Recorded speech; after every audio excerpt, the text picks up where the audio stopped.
Well, it was back in 2006 that I was invited to give a talk at this event on welfare concerns in pet parrots. And at the time, I was working in a companion animal and exotics veterinary practice where parrots were regularly presented. And I'd also recently been able to study parrots as part of a master's in animal welfare. And my place on the master's was funded by the Animal Welfare Foundation, and that's funding for which I remain extremely grateful to this day. In the talk, I spoke of some of the ways in which parrots kept as pets often fail to have their welfare needs met. For example, the routine sale of inappropriate perches, long photo periods with lack of opportunity to rest, lack of spraying or bathing opportunities in dry, often centrally heated houses, malnutrition resulting from widely available inappropriate seed-based diets, and the familiar problems of feather plucking, screaming, and aggression resulting in a collapse in the human-animal bond and relinquishment and euthanasia. I drew attention to the fact that while an animal doesn't have to be clever to suffer, studies such as Dr. Irene Pepperberg's on the grey parrot Alex have revealed that parrots function cognitively and socially in a manner similar to dolphins, primates, and young children. In other words, we're persuaded of their capacity to think and feel. But aside from the welfare concerns affecting parrots in private ownership, the timing of the presentation had a broader relevance. Avian influenza had been detected in a wild-caught imported parrot in Essex the previous October. And all imports of wild-caught birds into the European Union had been temporarily suspended. At the time, Europe was the largest remaining international market for wild-caught birds, and there was an opportunity for the veterinary profession to join calls for the temporary ban to be made permanent. The harmful consequences of the trade, of relevance to our profession, were divided into animal welfare impacts, imported disease risk, and conservation threats. So on the latter, it was noted that the parrot family contains more globally threatened species than any other bird family, and habitat loss and trade are identified as the principal sources of endangerment. On the risk of imported disease, the detection of H5N1 had demonstrated the reality of importing pathogens of significance to human health and the domestic livestock industry.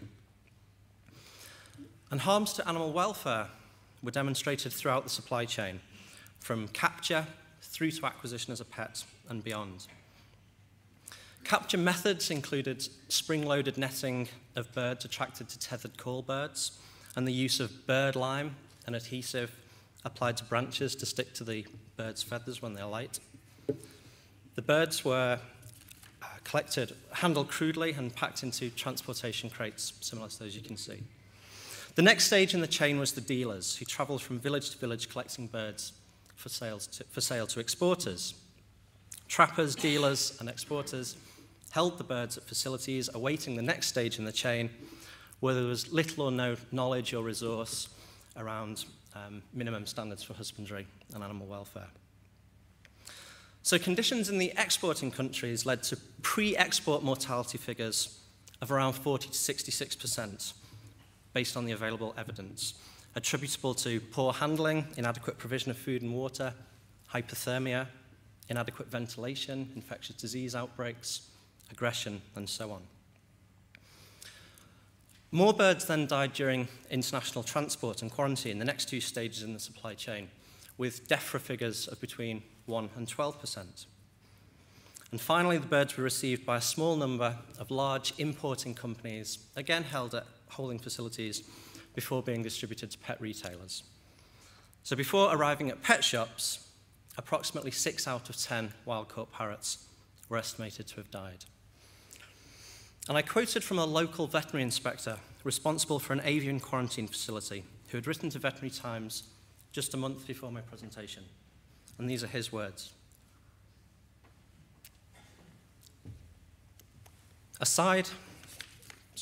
When the crates were opened, many of these birds were dead or moribund, and others were severely distressed. They were then put into quarantine. The suffering of these birds from shock, transport, crating, change of climate, dehydration, etc., I found unacceptable. Whereas the trade has been stopped to control the spread of disease, I think that the cruelty aspect of the trade is as important, if not more so.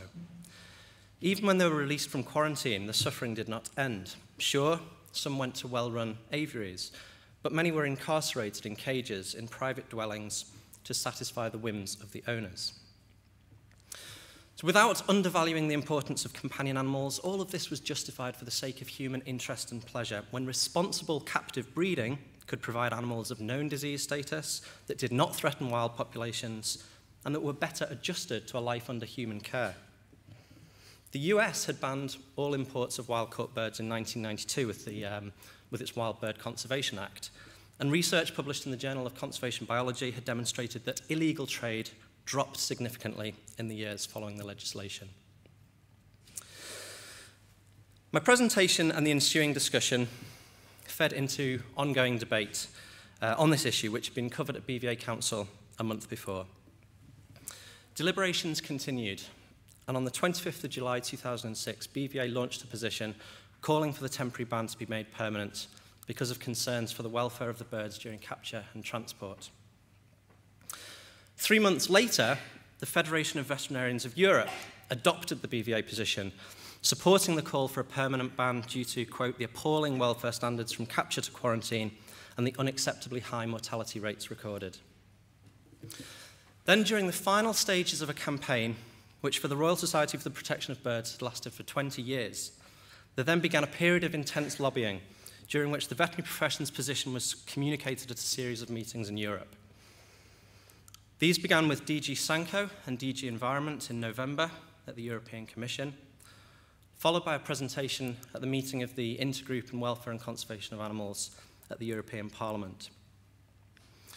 At the end of November, the UK government's intention was announced that they were going to press for the temporary ban to be extended indefinitely. And then in December, it was back to the European Parliament to present at a seminar hosted by the Alliance of Liberals and Democrats in Europe.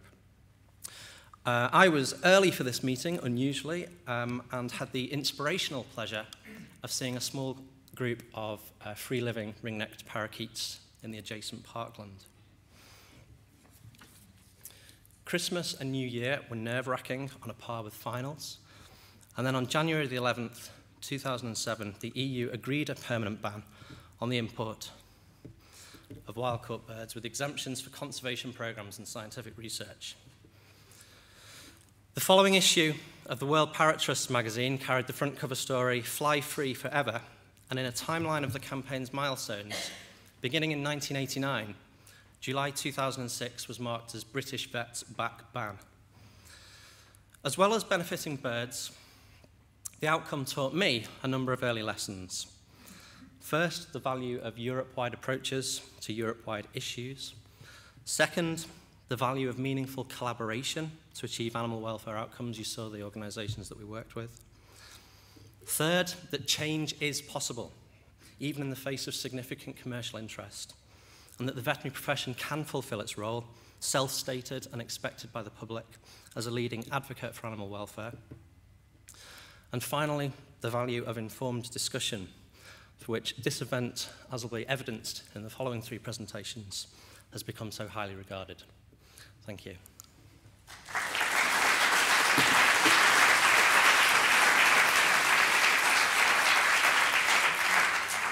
Thank you very much, Sean. There are now 10 minutes for discussion around this issue. If anyone would like to open that discussion, please raise your hand and please state your name and where you're from in the usual way. We have microphones coming around. I have in the middle, please. And keep indicating to me while people are speaking so as I can get an idea. David Williams, Ethics and Welfare Group in Cambridge University. Thanks so much, Sean, for a brilliant presentation. Can I ask, what lessons do you think there are for the banning of import of wild birds for the banning of, or suggestion of bans for reptiles and amphibians from the wild? I think there's a broad question of changing attitudes towards animals and the natural world. So there's a legitimate debate, which this was part of, into how we sustainably use animals, and whether that should be consumptive or non-consumptive, whether captive breeding can produce a sustainable and humane alternative. And I think for us, what stands out in that particular debate, I'm passionate about conservation and passionate about animal welfare, and there are increasing attempts for those two ethical aspirations to be brought together. There's a movement being touted as compassionate conservation. That was launched with a really effective and well-attended conference in Oxford in 2010. So the two aren't mutually exclusive, but I think for us as vets, perhaps we're given an easy option, because surely for us, animal welfare has to trump conservation if there's a conflict.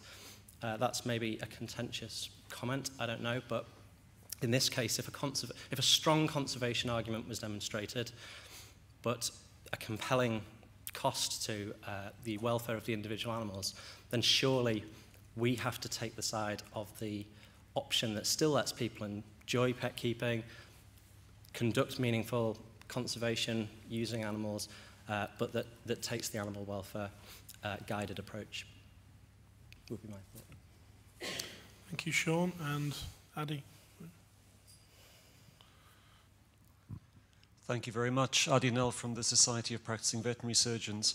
You mentioned that after the American ban, the numbers of wild-caught illegal imports had dropped significantly. Do you have any information about what happened after the European ban?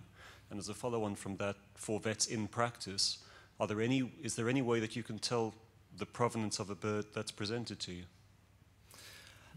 After the temporary ban, the government were giving reasonably regular updates on illegal confiscations, and they reported no increase in illegal trade. Anticipating that question, I've done what I can to try and find out the evidence for that, which I think others I'm sure will attest to isn't easily obtainable. So all I can say is that people who look for that kind of evidence aren't aware of any, that illegal trade has increased. The number of confiscations in EU member states of illegal consignments appears to have remained at least static or declined. And people I've spoke to, including exotics vets, well-known exotics vets, stress that illegal trade hasn't gone away, but it's a trickle, to quote, compared to the tens, if not hundreds of thousands that were coming of birds that were coming in legally. So the sense is that it hasn't been a big problem. And the second was about, yes, that would come down to the paperwork and whether or not the bird is ringed and does it comply. I mean, all I can say is that the legal trade has essentially collapsed according to all the government figures, and that includes what comes from CITES and other government sources. You just put the microphone behind you, Adi, please.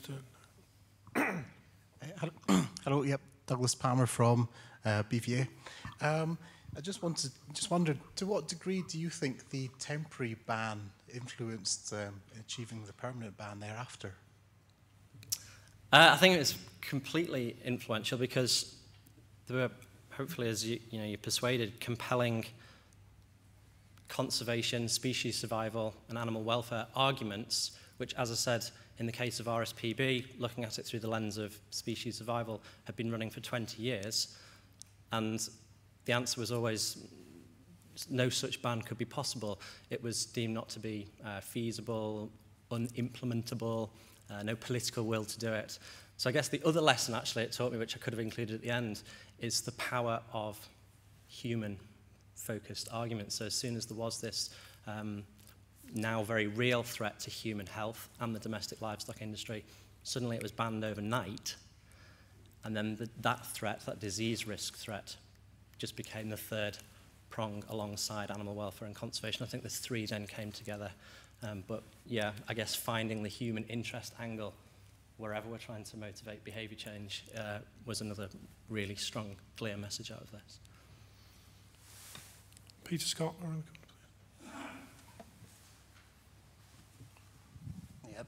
Peter Scott, Companion Animal Welfare Council. Just a point of information, really.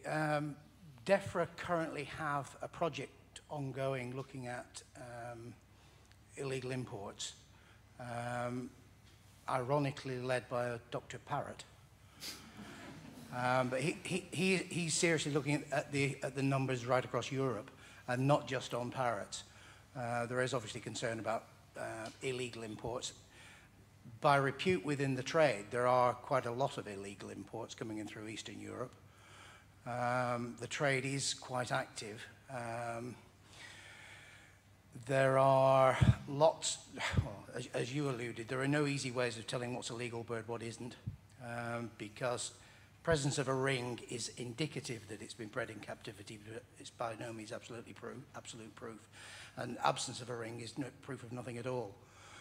So that area is a big issue, and it's one that obviously concerns everyone. Any comment on that, Sean? Or? No, just thanks for the clarification. Hi, I'm Heather Bacon, Edinburgh University and BVZS Council. You highlighted, I think, really well in your presentation, not just the issues surrounding trade of wild-caught birds, which obviously are enormous in terms of animal welfare, but also the issues relating to keeping of exotic pets, education of exotic pet owners, and also, I think, the provision of appropriate veterinary services for exotic pets. And I know that this is something that's under discussion at the moment, but I was just wondering if you had any thoughts or comments in terms of the type of training that's currently provided to veterinary undergraduates in terms of exotic pet care and welfare, and also in terms of the distribution and sale of exotic pets, even from those that are captive bred to companion animal owners. I think it was inevitable that this would, at some point, the bird trade and associated arguments and concerns would expand to exotic keeping more generally. And it was the focus, as you know, for 2 years running at this very event. It was voted as the #1 welfare concern of attendees 1 year. So there have since been 2 great presentations on this. I know the coverage of exotic animal medicine and surgery at the vet schools is quite disparate. You're up in Edinburgh, where I gather it's I know it's very strong, and there's all kinds of outreach by the vet school to the local community. Veterinary specialists like Kevin Eatwell, who's giving talks to local tortoise owners and all of that kind of thing. So I guess for a species like rabbits, for example, if they're still being regarded as exotic and only getting a few hours, you hear these sorts of reports, then clearly they're the 3rd most popular mammalian pet, and we should be well up to speed on rabbits and others. The flip side, a little bit, or the exotic question is tempered slightly by the argument that we, the profession, sort of embrace these new species, and we fill our curriculum with it, and we get dead good at treating them, without having the questions about should they be there in the first place, and how are they arriving here, and are their needs being looked after. So I would say it's completely balanced. Yes, they are here, and we should be trained, especially for the commonly seen ones like rabbits, which personally I wouldn't, class as exotic anymore. But we should keep a critical, ethical eye on what's going on. I just spotted Frida again there, actually, at the front, and I had intended to mention that all of that activity was driven through with Frida as president at the time. So, sorry, Frida, as certainly mentioned. Okay, I'll take one last question over here. Emma, please.